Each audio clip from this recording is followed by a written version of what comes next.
When you have to shoot, don't talk.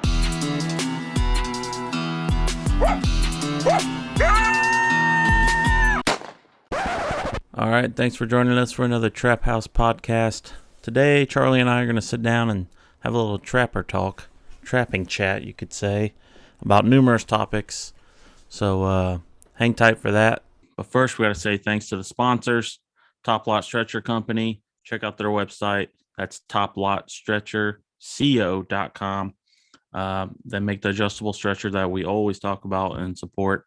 But they have a whole line of trapping supplies, so you can go through their website, check their store out.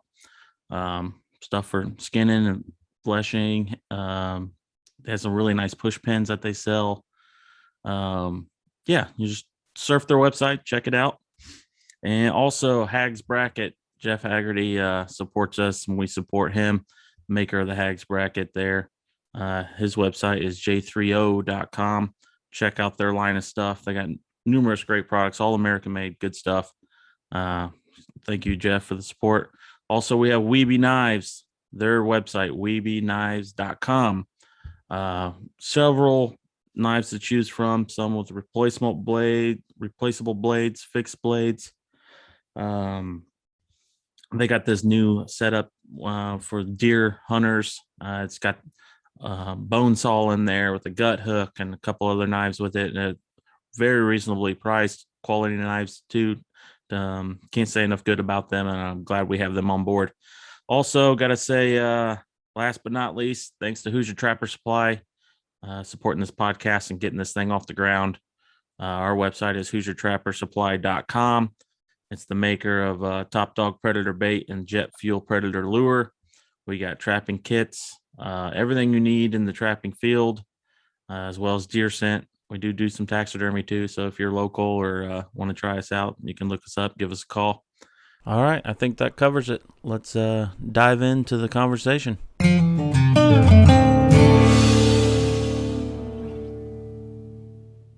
All right.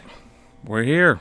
We're here to talk trapping, right, Charlie? Yep, we're here to talk trapping. So this is a mixed bag show. We got a lot of different things that we want to cover.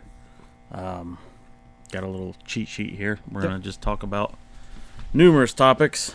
Anything you want to add to that, Charlie, before we get started? Nope, we'll just get started. So we finally got some traps set on Sunday.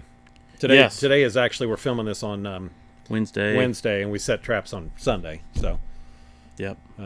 Finally got some set. We did our usual line here before work, all locations with a history. No, right. We don't have any new locations. Well, no, there's one near the sheep. Oh, that's right. We'll be showing you a new location. There's a sheep farmer near my house that had some issues with some predators that actually killed a few last month, I believe. And so we'll see if we can pick up a few coyotes over that way. So we'll show all that. Yep. It's I mean, the urban sprawl is definitely heading this way, and we've lost one place that I've set for years and years and years. It's one of those farm bridge locations. Set it when I was in high school, so I mean it's been a long time. They finally built a house there. So those of you that live near large urban areas or out, it encroaches on you. So you just got to keep moving further out or just deal with what is left remaining. So anyways. It always kind of interests me. So, Tuesday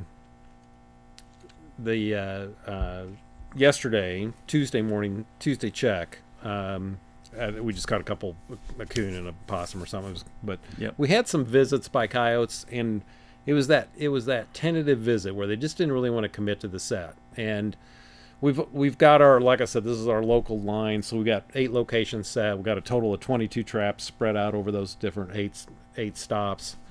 Technically, it's 7 locations. Got one place we pull in 2 different places, but they're not very far apart. So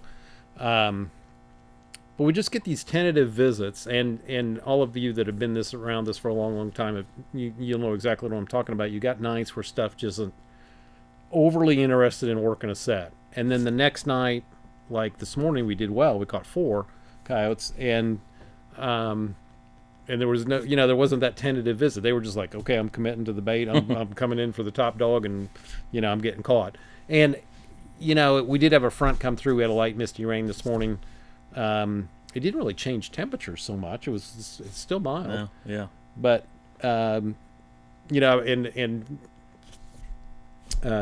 if anybody could ever really give a specific answer for that, I mean, there's a number of answers that we can probably give to that.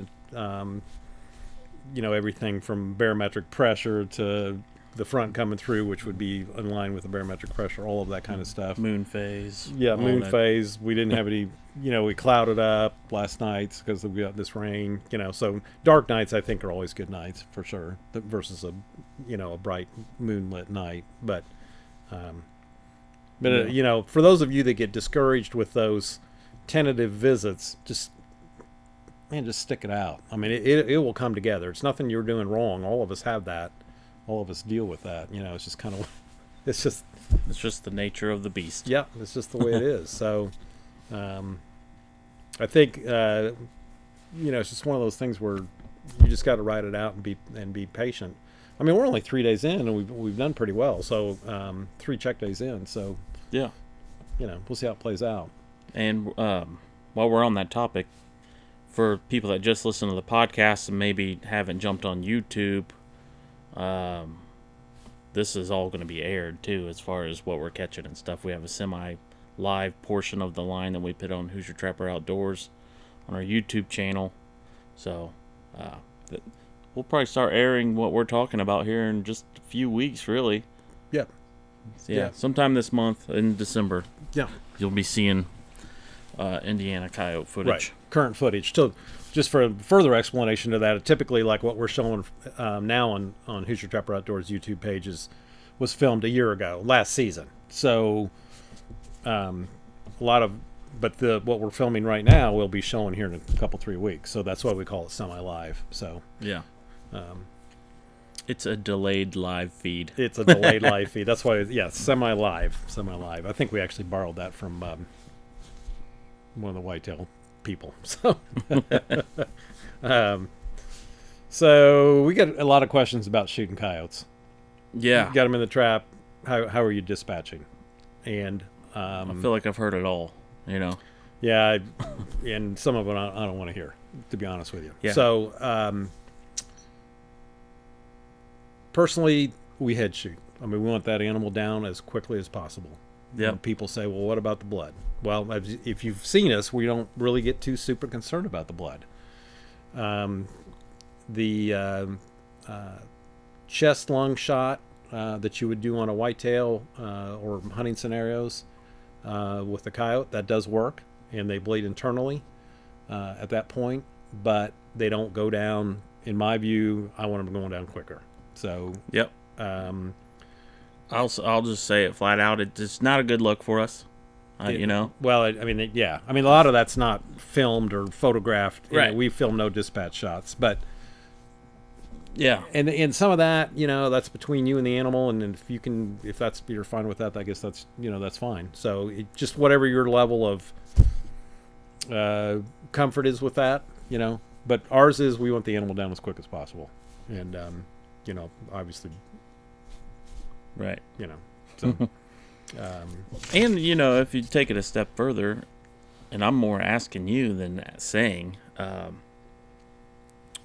headshot on the value of the hide itself, if you're in this area, how does that affect the hide if you go to sell on the market? Is that automatically going to be considered damaged? No. If it's no, with the 22 hole, you're fine. It's going to be small enough, right, to where.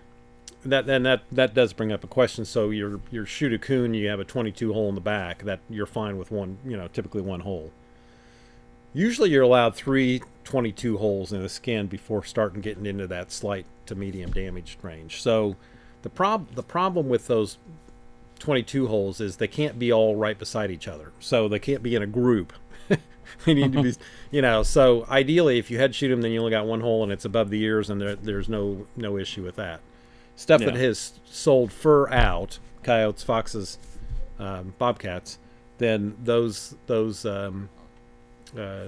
not quite as big of issue. If it got just that 22 hole, it's not going to show anyways, particularly on a coyote or fox. Yeah. So, and the guy asked the other day about washing fur. What he didn't really have he didn't have a clothes washer that it was designated or dedicated to fur washing, and he didn't have a tumbler or anything, and he was just washing in a bucket, with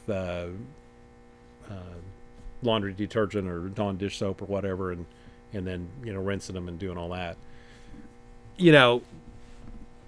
We basically only wash if something is really in rough shape with mud, matted mud or whatever. I mean, mud or blood. We're not washing every skin. Our coyotes, to be honest with you, are it's a very, very commercial quality coyote, which right now they're not worth much of anything anyways this year. But as soon as you start washing skins, then you got to get that thing dry. And when you're trying to dry that, so when you get them that super wet and you're washing them, you are accelerating bacterial growth. So obviously you want to get that skin dried as quickly as possible. Hanging it up in a non-heated room with some fans on it's probably your best bet. So spot washing and all that works good. And I know washing skins is common. I mean, a lot of people do it, but it also is a bit risky. So I'm just saying, just be careful when you're washing stuff. But generally, we just wash stuff that just needs it. We're not just washing stuff for the sake of washing it. Right. So, yeah. If the fur market were really good and we had a little bit fancier coyote, and you wanted to wash them in some Downy fabric softener, makes them a little bit softer. You want to wash them in some laundry detergent. Make it shine. Yep, make it shine. Make it shine, exactly. So, yeah. Another question we get is about ticks and fleas and bugs and stuff on skins or carcass animals. So here's the deal. So we do taxidermy and we get a lot of deer in here. And most of the time when the deer are brought in here, they've been dead for 24 hours or longer. And at the point that we're getting them, the ticks are leaving that host because it's dead. Mm-hmm. They're getting on me. Yeah, and so we actually keep cans of Deep Woods Off in here that we actually spray ourselves with when we're dealing with those cape outs. As far as coyotes and that kind of thing, for some reason coyotes got ticks, but they don't have them near like deer do for sure. Fleas would be a bigger issue. Ticks also have lice. Coyotes actually have lice, which typically if a coyote's got lice, it's got a very distinct smell. They're probably not going to be worth anything because they're usually rubbed up because the coyotes is driving him crazy. Up. Yeah. So I wouldn't even skin those, to be honest with you.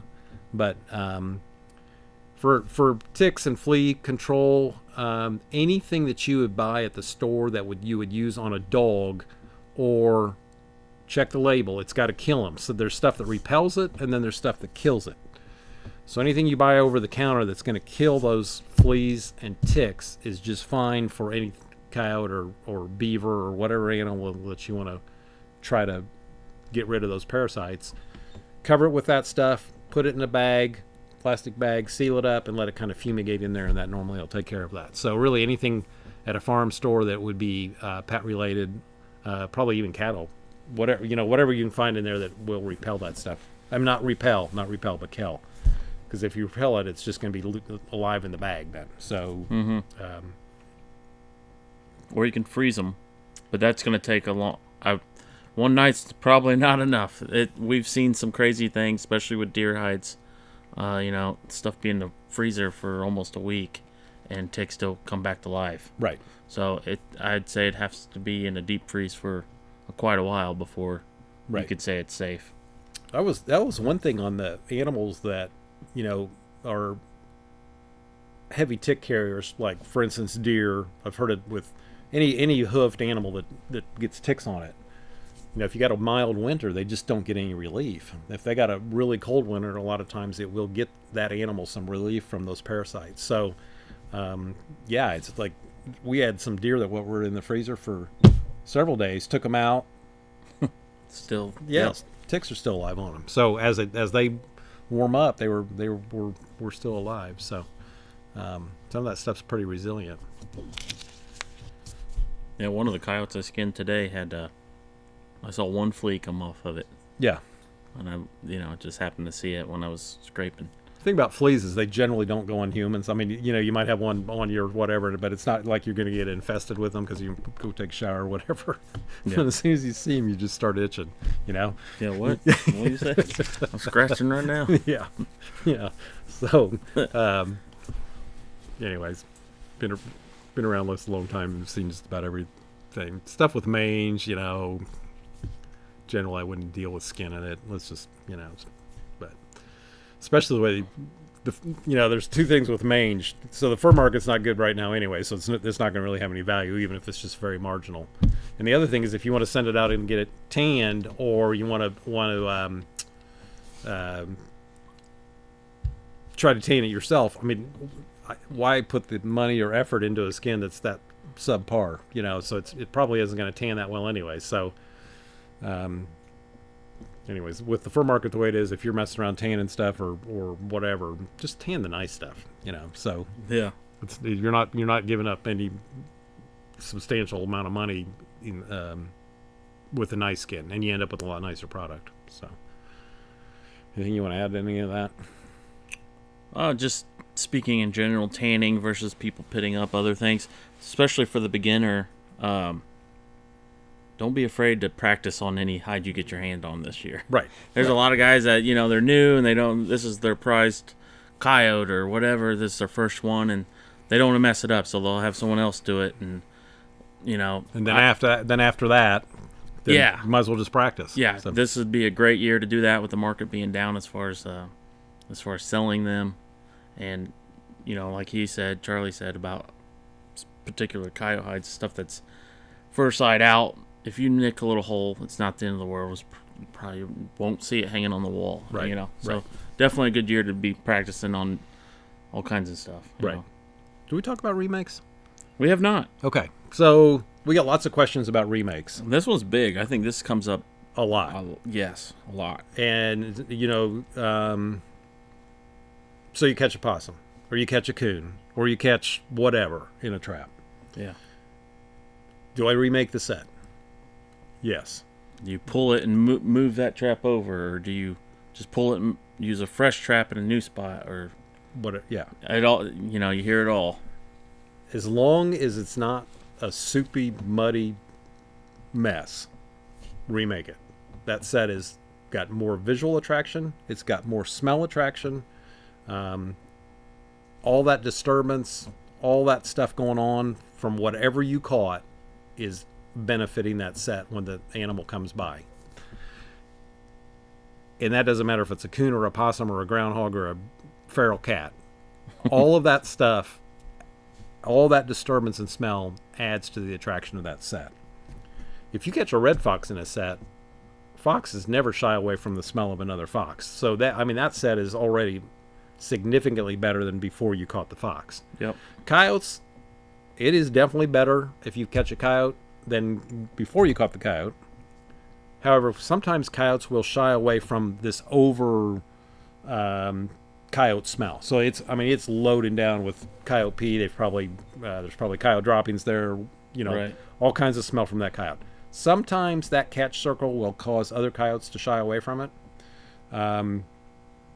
But if the location's good for one trap, it's good for two. Just have another trap going that maybe doesn't have a catch circle. Yeah. But you'll catch plenty in, 2 or 3 or 4 coyotes in the same set if it's a good location, despite having that catch circle. There's just some instances where a coyote may be shy of that catch circle. But the bottom line question of this is reset that trap as long as you're at that location. And then when you pull out of there, take that trap, and then I before you move it to a different location, definitely go through it, get it cleaned up, because it smells like that animal. So if you put it in a clean location, they're going to want to dig it. So, we had 2 coyotes that we caught today. One was in a set that a possum was caught in yesterday, and one was in a set that a raccoon was caught yesterday. Right. So, And clearly, like we said, we had other sets near there that were brand new, clean sets. clean sets, and I mean, They, it had options, and Right. it seems to be, and this is over time. This isn't just one time, but over the years, you've kind of noticed that on the catches like that, they seem to gravitate towards the one that's already had something in Right. that trap. Right. I mean, there's methods that have been used over the years that if you have a location, you're just setting it up, or you got a coyote that's kind of smart or whatever, and you create your own disturbance where with a shovel, digging stuff up, and taking a 3 or 4 pronged garden hoe thing, Scratching around, scratching all of it, to just give that appearance of a disturbance. So all of those are good ways to get a set. Maybe if you go in an area where you got a coyote that's particularly shy or whatever. So if you want to spend the time messing with it, but that the idea of a disturbance has been around a long time, and it definitely is very beneficial to the set. So yeah. And I will say, you mentioned like the coyotes that do shy away at first. I feel at time they're gonna check it out. right. Curiosity. I mean, Curiosity will will get them. Yeah. I mean, they might come back a night or two later, then get in it, or even longer. They're not going to forget that it's there. If they're going to be interested in what's Right. going on. There's a lot going on there, so they might be weary at first, but a lot of that smell will subdue a little bit, and that might be just enough to entice them to get in that circle. Right. We've seen that on like Tom Morlock's trail cam video that we Right. helped out with, and he has footage of that, the coyote kind of hanging around the edge of a circle for a long while, and then eventually ends up making the mistake. Right. Right. So This is a little bit different, but just to give you an idea how the residual smell of a set or a location can. Farmer up the road, they used to run a pretty big hog operation, and they had a compost pile where they basically, it was like a concrete bunker type thing that was filled with sawdust, and they would compost their dead hogs in there. And they haven't had a hog farm there they quit. It's just grain farm now. 5 years. it could be. It's been a even long longer. time. Yeah, been a long time. And we were talking to him just on Sunday, and he was saying that the coyotes, when the snow's on, the coyotes still come and check out that old compost location. And it's got to be by residual smell. Yeah, Um, because we've caught quite a few coyotes off that property, and in the grand scheme of thing, coyotes probably what's an average lifetime of a coyote. I would guess 2 or 3 years. Yeah, They with live all a lot the longer. factors. Right. They live a lot longer disease, than that. Getting hit by cars, Trappers, people shooting them, yeah. trapping them, and so I don't think it's the same coyotes in the area that are just used to going over there over all these years. Right. This is a new group of pups, and Right. they're They're making the rounds, and they're smelling that. And they're that figuring it residual. out. Yeah. It's yeah. amazing how Right. strong their nose can be. Right. So that was kind of like the thing about guys that freak out about blood at a remake. It's kind of like when CSI, they put the lights on and they said, yeah, there's a speck of blood right there. Well, I guarantee you the coyote's senses are good enough to know if you sat there and tried to remove all the blood that there's still blood there. So, Yeah. I've used that analogy before, but that just gave you an idea. So, Oh yeah. They know you're there. I mean, we don't worry too much about the scent in general. right. Otherwise, you're just never trapped. Right. Yeah. I mean, You just go in there with a hazmat suit, and they're going to know you were there. Right, right. It's just at what point it becomes acceptable to them to work the set, So, anyways. Anything else on that? Oh. So, somebody asked me common mistakes of new trappers, people that are just starting out trapping, and there's several that we've dealt with this. I've been in this business for 40 some years, so I've seen. And it's fairly consistent. So when guys first start out, so there's guys that start out and they stick kind of with the fundamentals and they ended up doing quite well. And a lot of them will go on to become very successful trappers.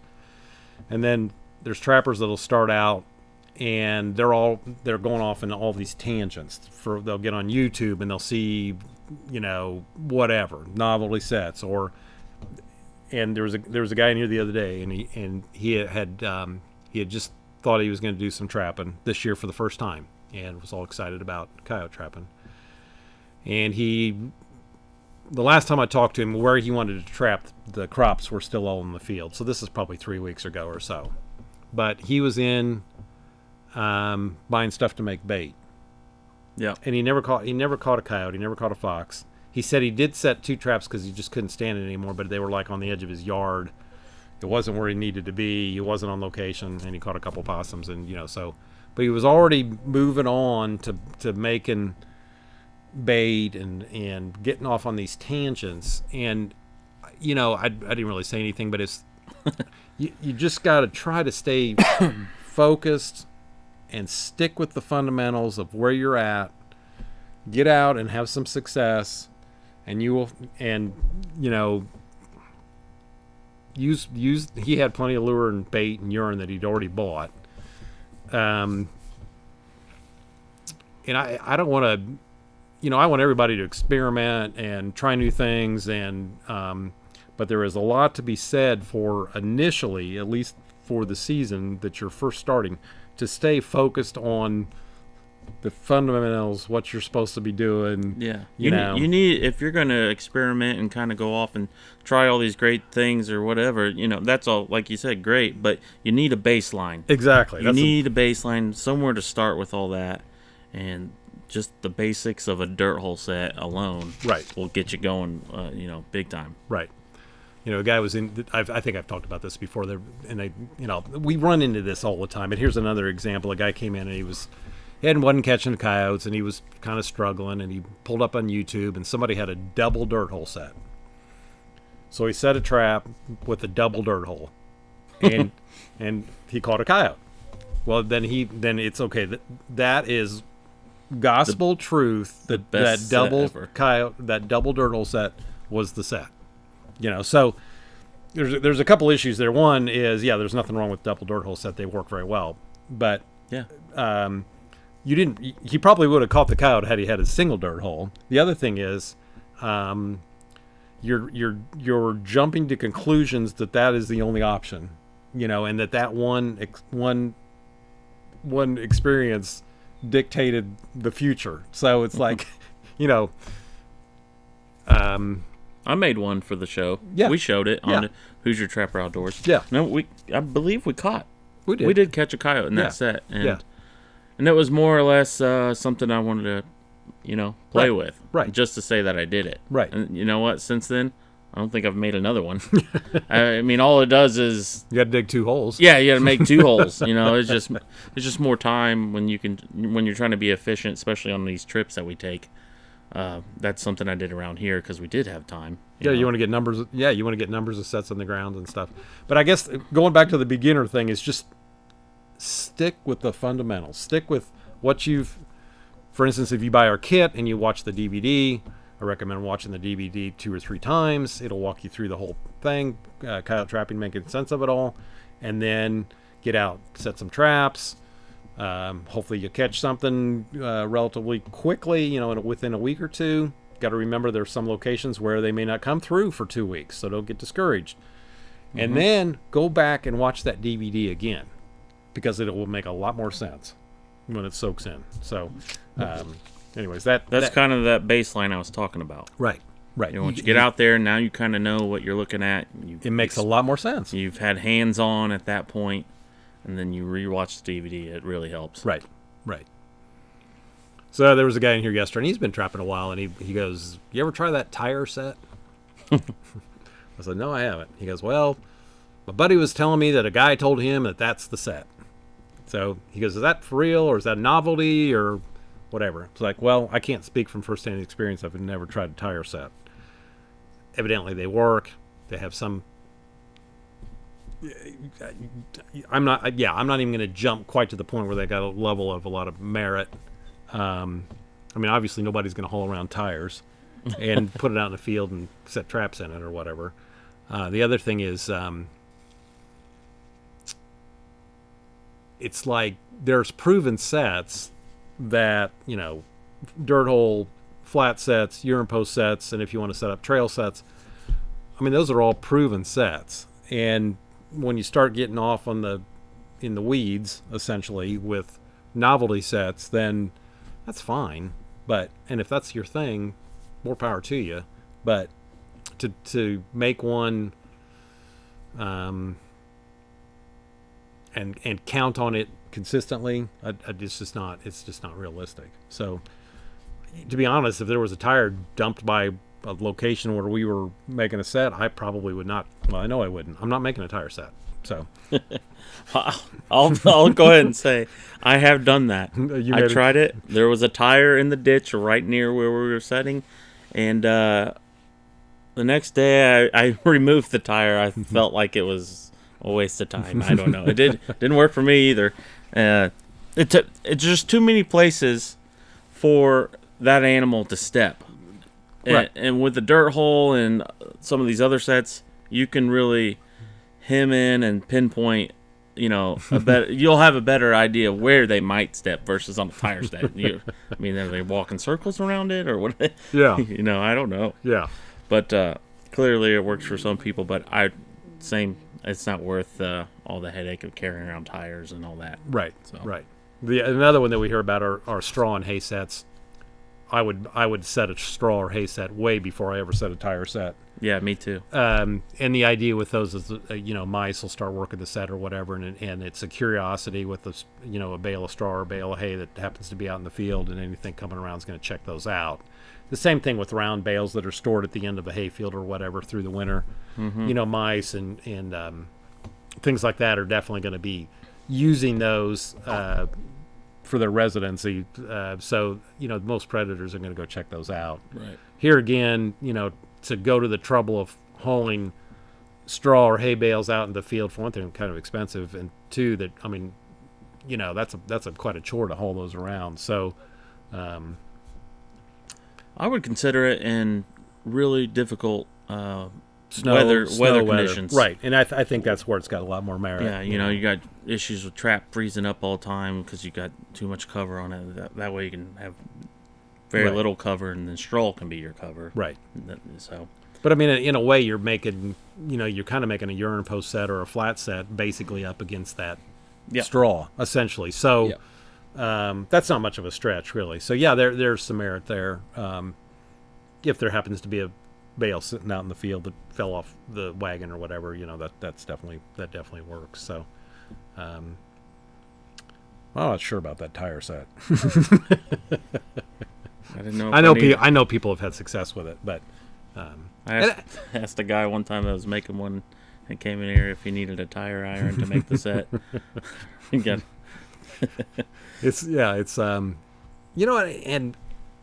there's trappers that just love experimenting with stuff, and if that's your thing and you enjoy that, that's great. I mean, all this is based on your enjoyment and how much fun you're having in recreational time spent outside. So I'm not knocking anybody that's making a tire set. It's just I haven't made one. So yeah. And what prompted this was literally somebody asked about one yesterday. So what are some of the other sets out there, Charlie, that you can think of? I mean, they got those trench sets, and they got that's probably so more. Many. That's more legit, but monster-sized dirt holes, the size of a 5-gallon bucket. Well, did we put the triangle set up on the how-to section yet? I don't know. I don't think so. So we'll put that up this Friday too. Okay, yeah. If you're listening, at this point, it is live. There's a how-to on how to make a triangle set. And those are pretty basic. It's basically a flat point with a tract in at 3 points with the trap in the middle. Pretty effective set. Here again, somewhat of a variation of a flat set.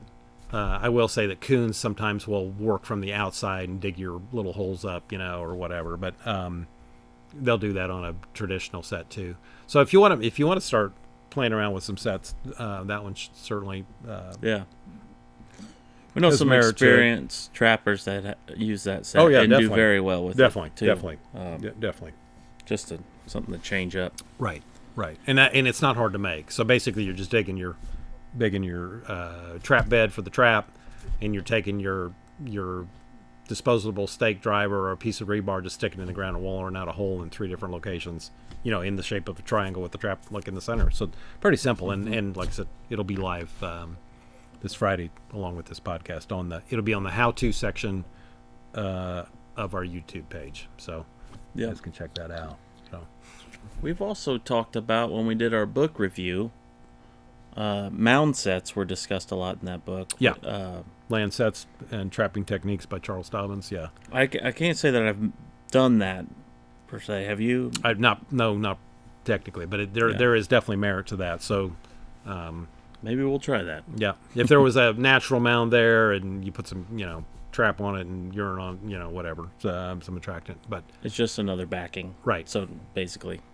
So So what else you got? I guess I've been around this fur thing for years and years and years, and there was an article, I guess, that was in Outdoor Life about the resurgence of the interest in trapping, and people, despite the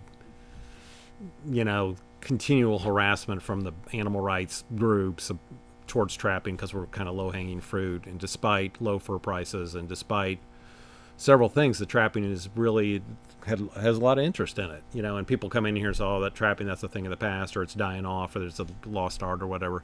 Well, clearly it's not. I mean, we know firsthand that there's lots of trappers out there, and there is definitely interest in it. And a lot of this is despite what the fur prices are, which at this point are pretty darn lousy.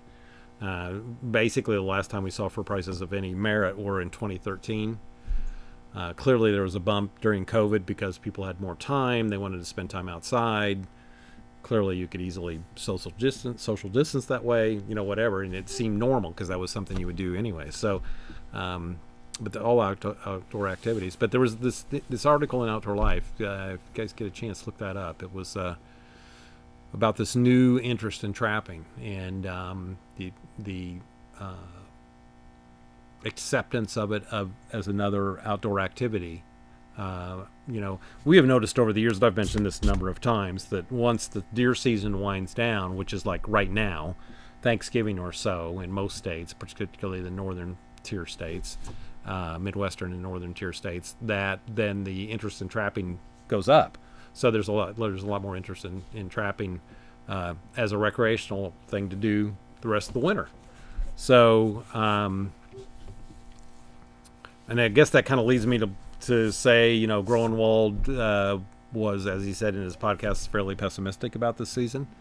Some of this may be temporary for this season.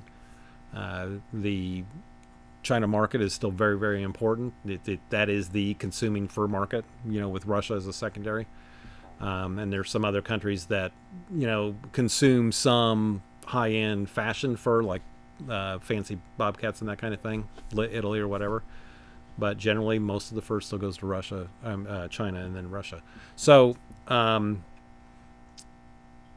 coyote thing is definitely changing. When Canada Goose, the main user of coyote skins, opted not to use coyotes, which is ironic because they're still using goose down.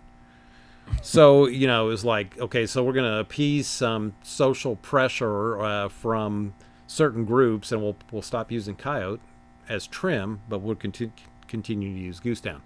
They've got pressure over the goose down too, so who knows? And I think that the idea of fur being a good green, environmentally good product still is definitely a good perspective on this. So, if you're going to replace it with some sort of man-made fiber, then I say, where are you at with that?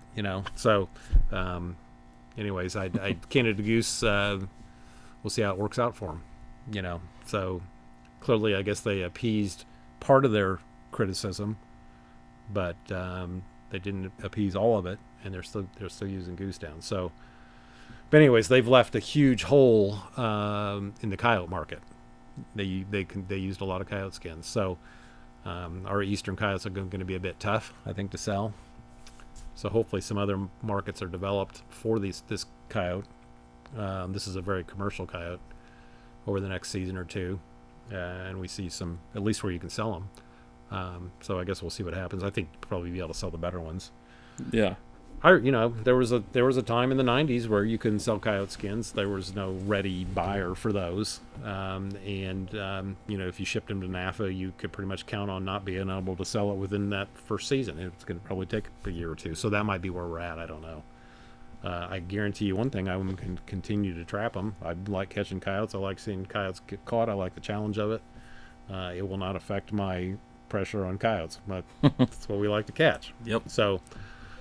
And all the years of being around the fur market and the fur business and whatever, these fluctuations, and you think you get to the point where it's like, there's not that much of a market left, and then something else picks up. And it's like Gronwald said, he's still very interested in beaver, otter, and muskrats.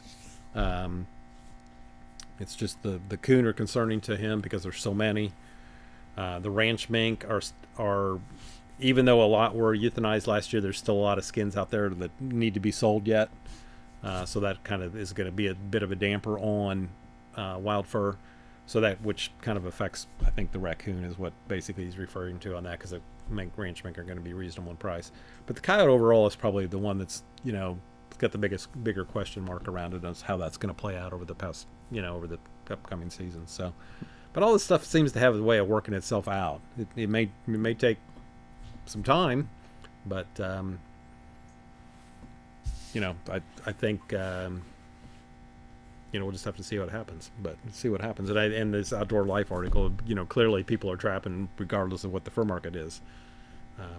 It's funny when people come in and ask me what the fur market is or what the what's that stuff's paying. It's always somebody older. It's never somebody. Yeah. It's never a young. Have you ever noticed that? Yeah, I have. It's your age and younger. Yeah, they don't ask. Nobody asks. Like that mid, like 35 and younger. No one asks what that fur's worth.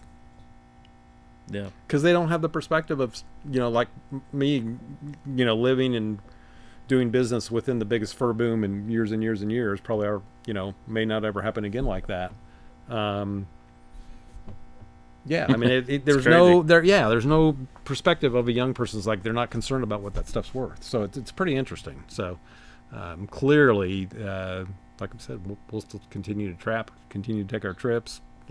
Just what we enjoy doing. Some guys like to go elk hunting. I wouldn't mind going elk hunting too, but I mean, some guys, that's their thing. That's what they save their time, energy, money, resources, and everything for.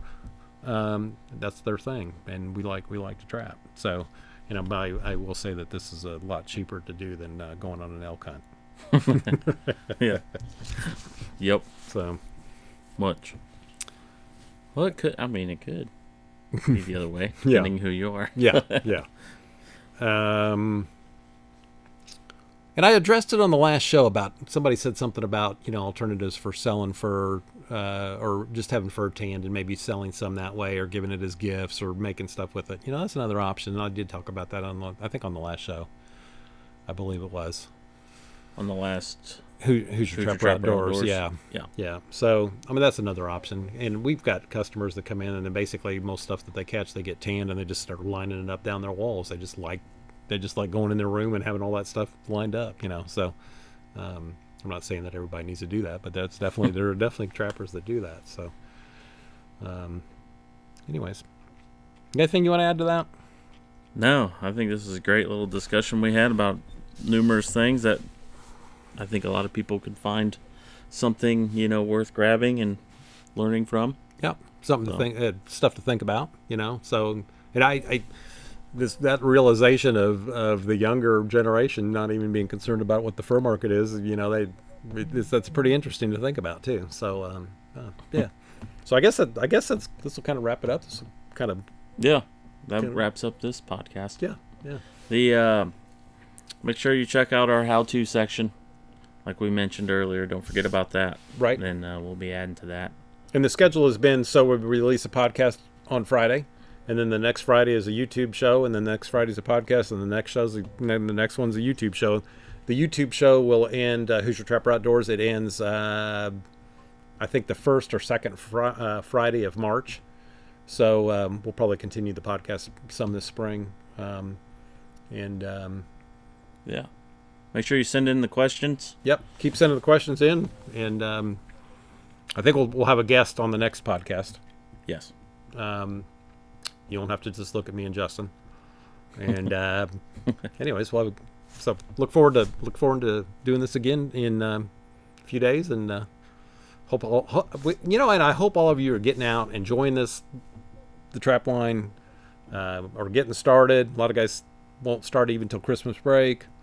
So I hope all of you are getting ready to enjoy that and spending some time with your kids or friends or whatever, making some good memories and just get out and trap.